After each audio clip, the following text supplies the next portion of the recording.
哦，写的吧，哦，哇嘞，哦，写的吧，哦，哇嘞，哦，写的吧，哦，哇嘞，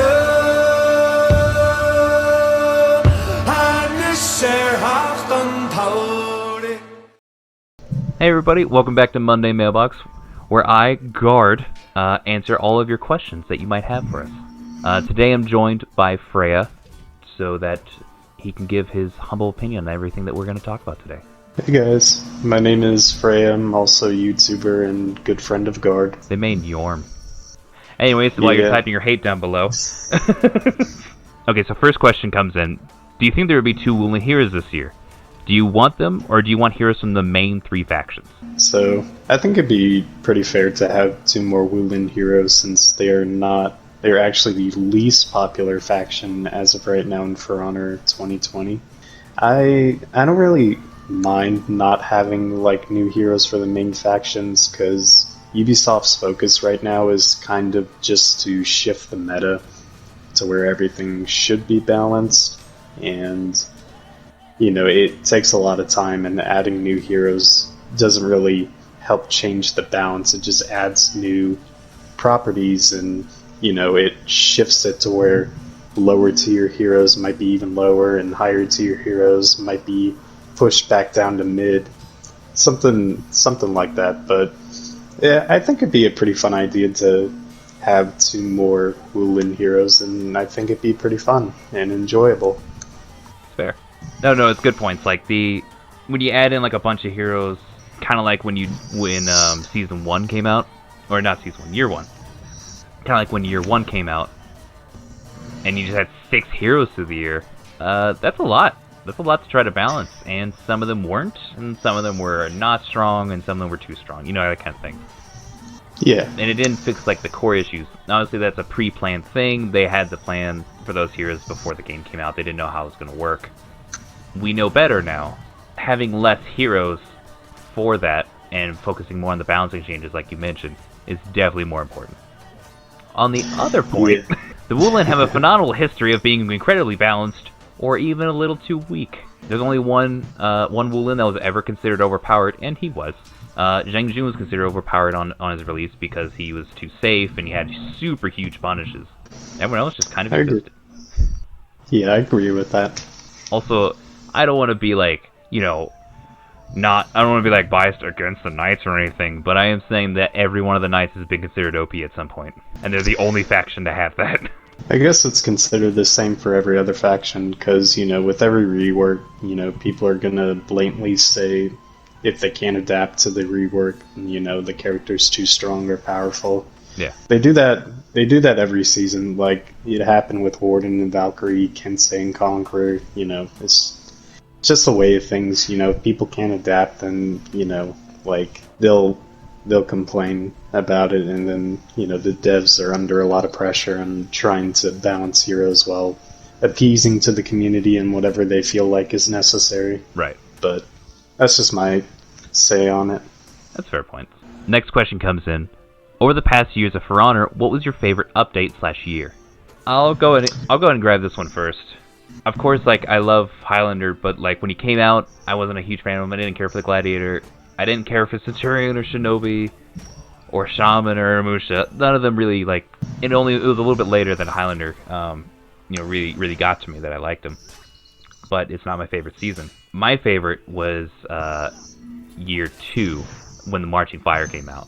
Because that whole year, it's kind of boring.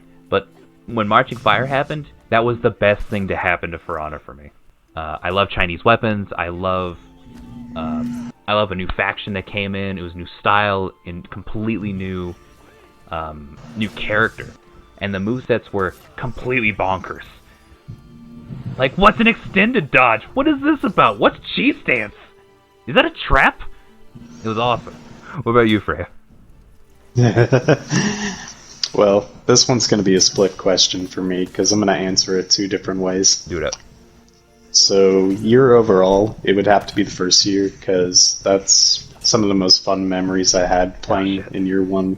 Because, For Honor was this new game where, people didn't know how to adapt, and It's true. know how to really fight or anything. There was no competitive scene in the game. It was all just, everybody was slowly diving into this game, and it was really, really fun and amazing. Plus, even in year one, what For Honor had a lot of bugs and issues, and, a lot of characters were too powerful and stuff. It was still pretty fun, overall, Yeah. in my opinion. Same with all the new hero releases. Everybody was excited for Warriors Den all the time because, we got to see the new heroes, new armors each season, new weapons. And, that's when For Honor started to grow as well on YouTube, becoming a whole community on there as well. And the second part of my question is probably my favorite, moment For Honor had was, again, like Guard said, in year two. I say For Honor's most memorable memory was probably when they got to do an E3 performance in 2018 summer. And when they dropped that Marching Fire trailer, it was just unbelievable. Everybody was so hyped up. It was just one of the greatest memories any For Honor player could have. Just seeing that trailer and seeing the new mode and all the new heroes and stuff like that, and getting to see For Honor on the huge E3 screen for everybody to see. And it makes you think how long For Honor has come in its way. When it started out a little rough and around the edges, but it came out strong in the end, and it's still going today. And it's a 4-year-old game, and it's still going strong. Man, yeah. that Marching Fire trailer was the spiciest shit I've ever seen. Oh my god, everybody. It was so slapping. I know, everybody on Amino too was just insanely just going off their heads. That was when I was big a part of Amino, which I'm not anymore, but since I do YouTube now, but still one of my favorite. I think that is my favorite trailer. Just yeah.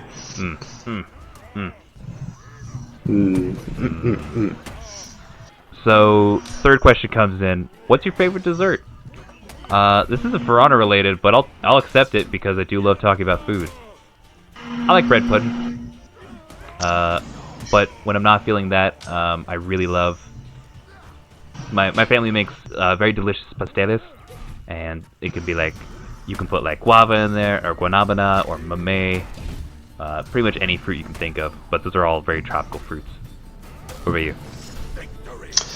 My favorite dessert, if I had to pick one, and it would be the only dessert I would ever eat again, it'd probably be lemon meringue pie.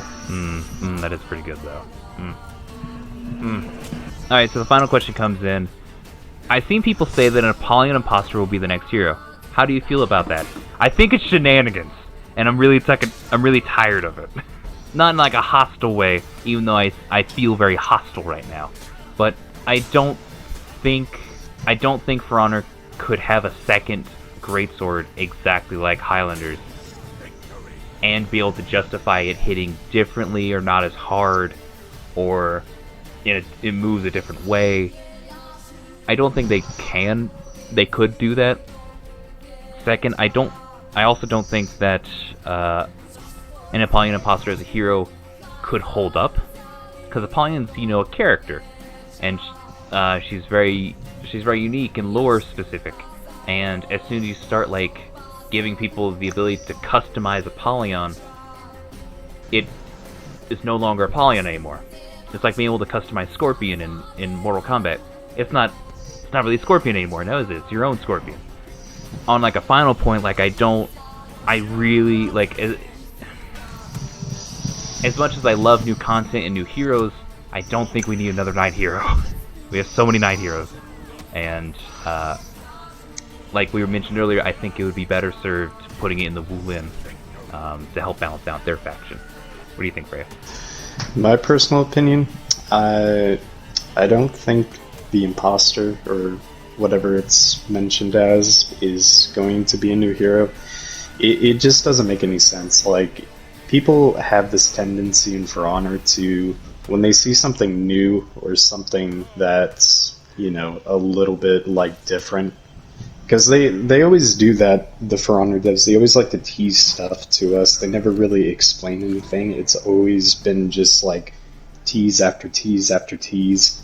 And like, same with, and I can, take it back to when they teased the Marching Fire trailer before E3.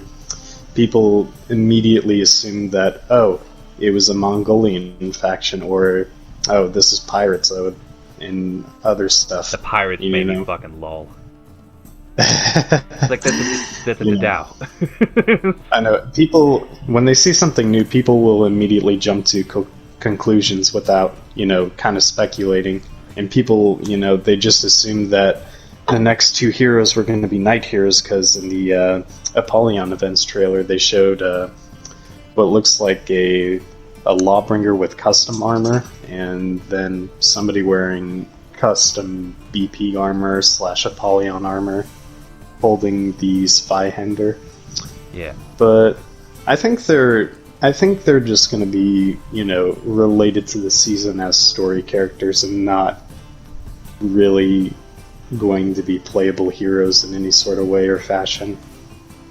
Yeah, it'll probably be something to deal with like an event that's coming up, like maybe Testramental 3 or something like that. Maybe extra story, arcade quest maybe. Yeah, I'm kind of hoping for that.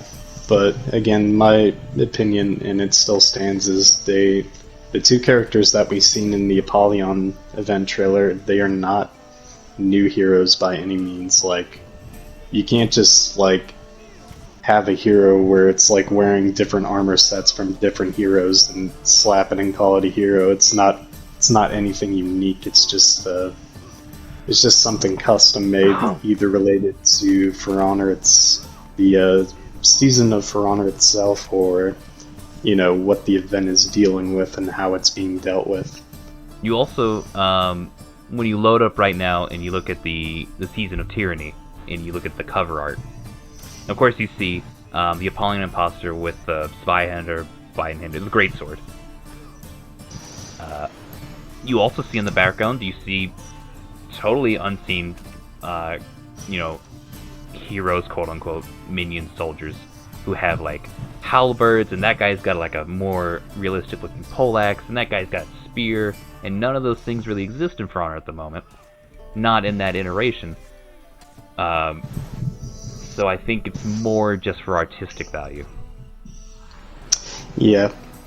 The only instance where it ever was, like, an actual thing is when they released the Year 4 concept art, or the overall like theme of it, the Year of Reckoning. Yeah, when you had like all four of the all the vanguards together on one side, and then Black Priors and Yorms on the other side. Yeah. And they actually did tease the new armor in that concept art. Like, it's true, yeah. They had in little chess pieces. Mm-hmm. And like, in the Year of the Harbinger, we got to see all four weapons right off the get-go. That was pretty easy. And people were still speculating because they thought when they saw the hammer that it was going to be a knight hero with like a hammer or something. Which, it's just people jumping to immediate conclusions and not really taking in what's it going to be. Plus the weapons were color themed anyway, so they were. They had cloth on it, purple for Linn, red for Viking, and stuff like that. A green shield for knights. There is that. I was able to pick out 3 of them because I'm not familiar with Japanese, warrior culture or weapons as much as I am with others. So I was able to pick out like, okay, the big kite shield is going to be a knight because that is very historically accurate to like Norman to like the Normans and such. And which, fun fact, there's like I also remember a lot of people like, it's gonna be like a proper Roman. It's like, but Romans didn't use kite shields. So like, they had the kite shield, and so that's obviously a knight. And then you had like the big, what I actually thought was a Miao Dao, but it's actually a Cheng Dao. but a very Chinese weapon of historic of somewhat historical accuracy. And it's like, okay, that's got to be the Wulin weapon. And the last two are a hammer and axe, and it's like, well, Japanese don't use hammers, from what I understand. And that one looks like Mjolnir. So that narrows that down. Yeah, I still have that hammer for my Yorm. Like hammer. it's the same loadout, and like I'll never get tired of it because it's really awesome. It's pretty tight. This will wrap up Monday Mailbox this week. If you have any questions, you can either type it down below in the comments, or if you're in my Discord, you can go to the Monday Mailbox channel. Thank you, Freya, for joining me today. I appreciate your opinion and your humor and your ranting. I hope you got what you wanted out of this. Well, it was pretty fun being on Monday Mailbox, and I would love to do it again sometime, Guard. Wicked. All right, we'll see you next week, guys. Bye. Much love, Guard out. Hey everyone, thank you for watching. I invite you to join my Discord, links in the description. If you want to help support the channel, donation and Patreon links are down below. Much love, Guard out.